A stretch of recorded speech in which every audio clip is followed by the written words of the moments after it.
আসসালামু আলাইকুম। মজার রান্নাঘর থেকে আপনাদের স্বাগতম। আজকে আমি আপনাদের দেখাবো মোরগ পোলাও রেসিপি। আপনারা কিন্তু বাড়িতে বসে খুব সহজেই মোরগ পোলাও রেসিপিটি বানিয়ে ফেলতে পারবেন।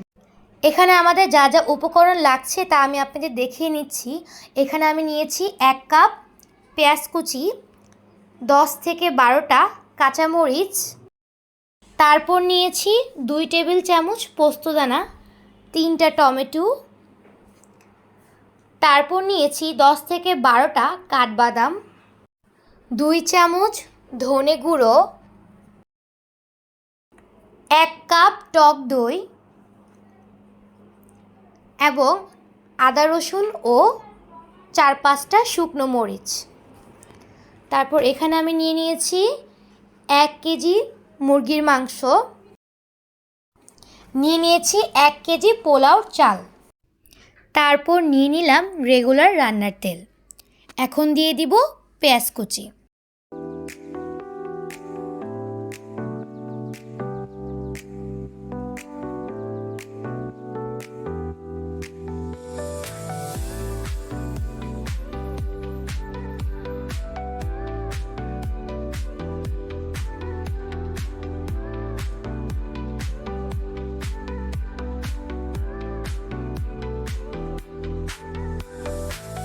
প্রথমেই কিন্তু পেঁয়াজটাকে বেরেস্তা করে একটি পাত্রে তুলে রাখতে হবে।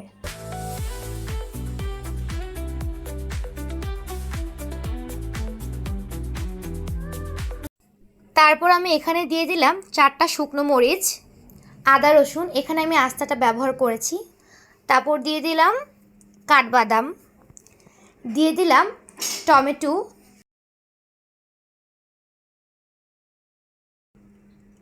দিয়ে দিব পেঁয়াজ কুচি, দিয়ে দিব পোস্তদানা। তারপর এগুলোকে ভালোভাবে মিশিয়ে ফ্রাই করে ব্লেন্ডারের সাহায্যে ব্লেন্ড করে নেব।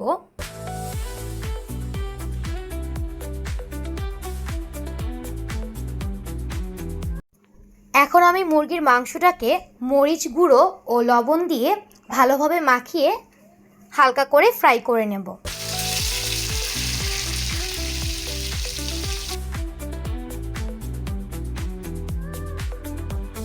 নিয়ে নিলাম রেগুলার সয়াবিন তেল, এর মধ্যে দিয়ে দিব তেজপাতা, এলাচ, দারুচিনি। তারপর আমরা দিয়ে দিব পোলাওর চালটাকে, এটা কিন্তু আমি ধুয়ে রেখেছিলাম। এখন দিয়ে দিব আমার বানানো সেই মশলার পেস্টটা। এখানে আমি অর্ধেকটা দিব পোলাওতে আর অর্ধেকটা দিব মুরগির মাংসে। তারপর এটাকে ভালোভাবে ভেজে নেব।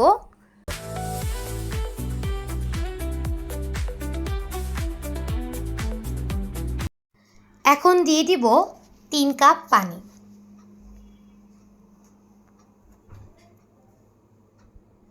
দিব 1 কাপ দুধ,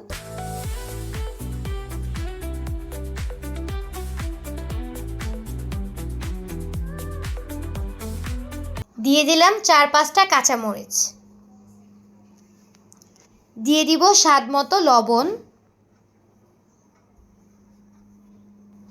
একটি ঢাকনার সাহায্যে ঢেকে দিলাম। আমার পোলাওটা কিন্তু হয়ে এসেছে। এখন আমি দিয়ে দিব বেরেস্তাগুলো। এখন আমরা সব কিছু ভালোভাবে মিশিয়ে নিব। তারপর আমি এটা কিছুক্ষণের জন্য ভাপে দিয়ে দিলাম। এখন আমি নিয়ে নিয়েছি রেগুলার রান্নার তেল এবং এখন আমরা দিয়ে দিব আমাদের সেই ব্লেন্ড করা মশলাটাকে। দিয়ে দিব 2 চামচ গরম মশলা,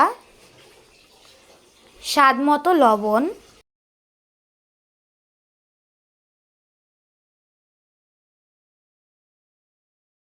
এখন দিয়ে দিব 2 চামচ ধনে গুঁড়ো।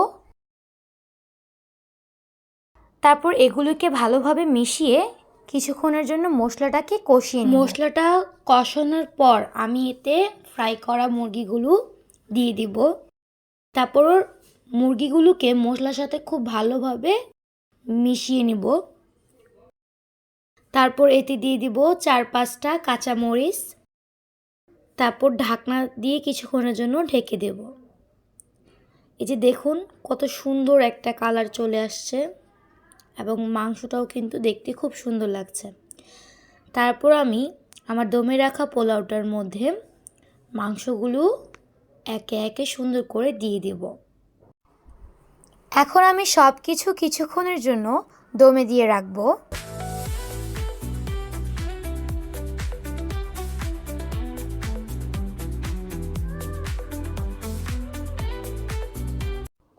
আর এভাবেই তৈরি হয়ে গেল আমাদের আজকের এই মজাদার রেসিপিটি।